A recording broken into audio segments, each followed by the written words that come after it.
the heavyweight division is no longer and has not been a storied division. It has not been for the last decade a division that you really want to pay attention to. It has not been a marketable division, a significant division. It has not been the division that could really push forward the sport of boxing like it was in times past. And the reason why is because these guys are out of shape. The heavyweight division is supposed to be a glamour division, but most fights you see two builds all the time.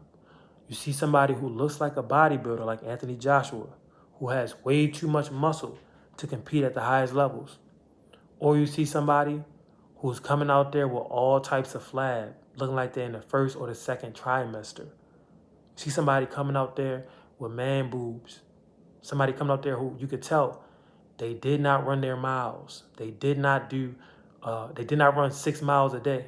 Like it was common for big men back in the day, in Ali's day. Look at Sonny Liston. Look at Ali. Ernie Shaver. Look at the men that they fought. Look at George Foreman in his prime. And they weren't just all ripped bodybuild. Look at Ali's body in the picture behind me. You can see the definition, but it's not completely ripped and toned. You know why? Because when you're running all those miles, it actually softens the body up. You're not going to be all ripped like a bodybuilder. The miles, the reason why it softens your body up, because as you're training for endurance, what happens? Your body learns to store more fat. Your body learns to store fat because it knows that you're going for that long run.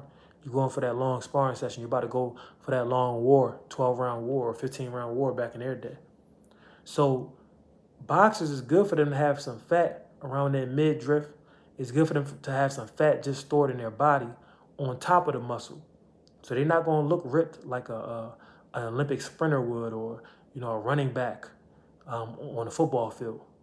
They still can though. Some people still just have that type of genetic body, but it's not common.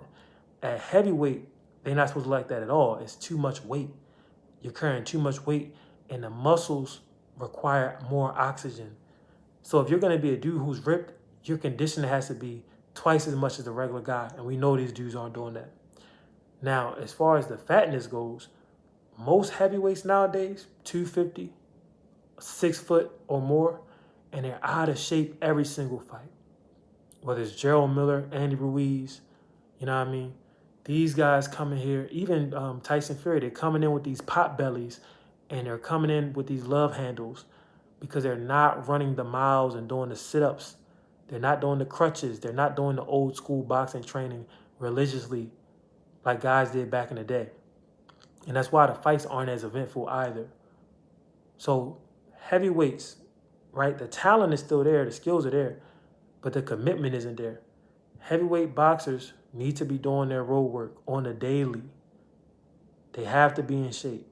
Just because you're big doesn't mean that you do less. In fact, you may want to do more if you want to stand out like Ali did, but you want to do just as much as the little guys do. You want to get on that road. You want to do them sit-ups. You want to do those crutches.